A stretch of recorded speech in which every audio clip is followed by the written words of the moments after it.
और हिंदुस्तान का मीडिया। आलोक शर्मा साहब, आप तो बहुत पढ़े लिखे व्यक्ति हैं, केवल एक टेंडर एक्सेप्ट कर देना, बाकी सबको खारिज करना, ये क्या कहलाता है? ये कोई सामान्य बात है? आप तो टेंडरिंग प्रोसेस समझते होंगे भाई, सरकार में रहे हैं 10 साल, यूपीए सरकार में आप लोग भी रहे हैं। तय करेगा ना, न्यूज नेशन का मीडिया का स्टूडियो तय कर देगा सब कुछ। मैं तय नहीं कर रहा भाई। अरे भाई 2G में तो 1,76,000 करोड़ इटली चले गए। नहीं 1,76,000 करोड़ इटली चले गए थे, हिंदुस्तान का मीडिया चला रहा था। इस न्यायालय पे भी थोड़ा सा भरोसा कर लीजिए। वैसे तो न्यायालय के भी मट्टी पलीत कर दिए इस आरएसएस की विचारधारा ने।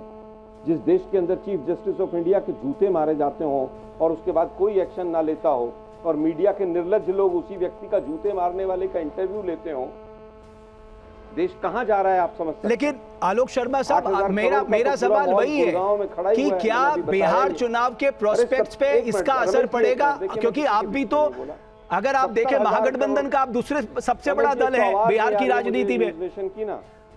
बिल्कुल, मुझे कान में आवाज नहीं आ रही, मैं 4 बार कह चुका हूं कि आवाज थोड़ा बढ़वा दीजिए। देखिए 70 लाख करोड़ का अभी तक ये नहीं पता, 70,000 करोड़ का, कि भाई क्या हुआ। उसकी 2-2, 3-3 साल की कंप्लीशन सर्टिफिकेट नहीं, पुल बनने से पहले गिर रहे हैं। सृजन घोटाला कहां तक पहुंचा नहीं पता है। वेंटिलेटर घोटाला जो पीएम केयर फंड था कहां तक पहुंचा नहीं पता है। नोटबंदी की जांच नहीं कराएंगे। सीबीआई के डायरेक्टर की पेंशन बंद कर देंगे। ईडी का डायरेक्टर, सुप्रीम कोर्ट कह रहा है 5 साल से वो गैर कानूनी तरीके से इलीगली अपनी सीट पर बैठा हुआ है। और फिर आप आरजेडी, ठीक है, बिहार का डॉक्टर अजय आलोक, आप जवाब दे दीजिए। आलोक शर्मा साहब ने जो एलिगेशन लगाए हैं, उनका कहना है इतने सारे आरोप तो आपने पहले भी लगाए, निकला क्या है? 11 साल में हिंदुस्तान का मीडिया मोदी जी से एक प्रेस कॉन्फ्रेंस नहीं करा पाया। देखिए निकला तो कुछ नहीं। अब जरा इनको शांत करवाइए तो मैं बोलता हूं। हाँ प्लीज बोलिए ना, वो शांत हैं। बस यही निकला तो कुछ नहीं, बस यही निकला कि नेशनल हेराल्ड घोटाले में मां बेटे दोनों बेल पे हैं। नेशनल हेराल्ड घोटाले में दोनों मां बेटे बेल पे हैं। निकला बस यही है 5,500 करोड़ का घोटाला। निकला यही है कि बाकी सब पे केसेस चल रहे हैं, ट्रायल चल रहे हैं। और लेकिन अब ट्रायल का सिस्टम हमने बदल दिया, जो मैंने पहले बताया था कि भारतीय दंड संहिता लगी है 3 साल के अंदर होगा। अब 1 मिनट बीच में नहीं बोल रहा था मैं, आलोक शर्मा जी, मैं आपके बीच में नहीं बोल रहा था। रमेश जी, या तो इनको फेडर शांत करवाइएगा। झारखंड के सिटिंग मुख्यमंत्री को जेल में डाल दिया, क्या निकला भाई उसके बाद? बताएंगे जरा आप मुझे। बात सबको निर्लज है, सबको निर्लज है। एक मिनट ठीक है, एक बार आलोक शर्मा साहब एक एक करके बात कर लेते ना।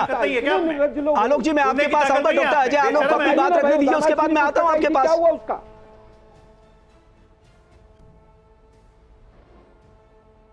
जो मर्जी बोल। देखिए इनके हिसाब से चलिए ना, तो मीडिया भी निर्लज है, ईडी, सीबीआई, आईटी सब निर्लज हैं। अब कोर्ट भी निर्लज हो गया, अब कोर्ट भी निर्लज हो गया। अकेले शर्म इसी चोर कांग्रेस पार्टी को बची हुई है, जो ऊपर से नीचे तक भ्रष्टाचार की मूर्ति है। सारा देश का धरती आसमान पाताल तीनों लूट के खा गए, अब बाकी लोग को यहाँ पर निर्लजता सिखा रहे हैं। आप लोगों ने मुझे एक केस बताइए जो ऊपर से नीचे तक लुटेरे के सरकार यहाँ पे जिस स्टेट में जाते हैं वहां पे चोरी। बगल में मेरे झारखंड नैनी के मंत्री के यहाँ 400 करोड़ रुपए मिले। ये चोर बता रहे हैं दूसरे को। इनके मुख्यमंत्री भूपेश बघेल 8,000 करोड़ का आरोप लगा हुआ है और उन पे ऑलरेडी चार्जशीट फाइल हो गई है। महादेव ऐप कर्नाटका को चूस के रख दिया, हिमाचल को ऐसा चूसा आरोप 50,000 करोड़ का सैलरी देने के लिए पैसे लगाते हैं। आइए दूसरे को बोल रहे निर्लज। सबसे बड़े निर्लज तो कांग्रेस खुद है। नहीं, लेकिन डॉक्टर अजय आलोक पे जब आरोप लगेंगे, तेजस्वी पे आरोप लगेंगे, डर तो होगा ही ना। डॉक्टर अजय आलोक, करप्शन की लोग। डॉक्टर अजय आलोक, सवाल यह भी उठेगा कि सिर्फ विपक्ष को ही टारगेट क्यों हो रहा है? मतलब सारे करप्शन क्या विपक्ष ही कर रहा है? भाई ये सवाल तो एक आम आदमी भी पूछ रहा है कि सारे विपक्षी लोग गलत हैं क्या?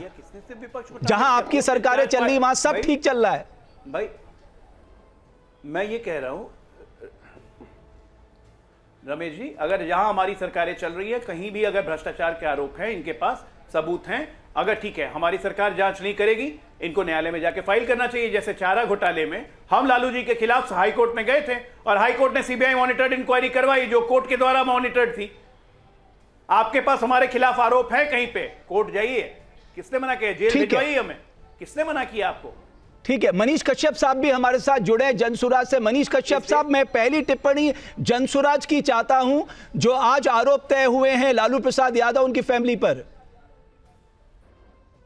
देखिए, ये जो घोटाला सामने आया है ये तो बहुत पहले आ जाना चाहिए। कहीं नहीं तो कहीं जो है भाजपा वाले जो है चुनाव के समय में इस घोटाले का इस्तेमाल करना चाहते हैं, और अगर पहले से कोशिश किए होते तो शायद जो है ये सबके सामने पहले ही आ गया रहता। लेकिन इससे जो है चुनाव पे कोई असर नहीं पड़ने वाला, ना भाजपा को फायदा होगा ना कुछ। जनसुराज जो है विकास के मुद्दे पे चुनाव लड़ रहा है, और आरजेडी जो है वो घोटालों वाली सरकार रही ही है, पहले घोटालों वाली सरकार रही है। लेकिन इन सब चीजों के बीच में 71,000 करोड़ का जो घोटाला हुआ है या जिसका रिपोर्ट ये लोगों ने सबमिट नहीं कर पाया है, उस पे जो है सीबीआई कब जांच करेगा, ये जो है हम लोग इसका इंतजार कर रहे हैं। और हम लोगों ने पटना हाई कोर्ट में इसके लिए PIL फाइल भी कर दिया है। जहां भक्ति है हर शब्द में, कथाओं में छिपे हैं दिव्य रहस्य, और ज्योतिष देता है जीवन को दिशा। धर्म से जुड़ी हर बातों को जानने के लिए हमारे चैनल स्तुति को सब्सक्राइब करें। चैनल पर जाने के लिए इस लिंक पर क्लिक करें।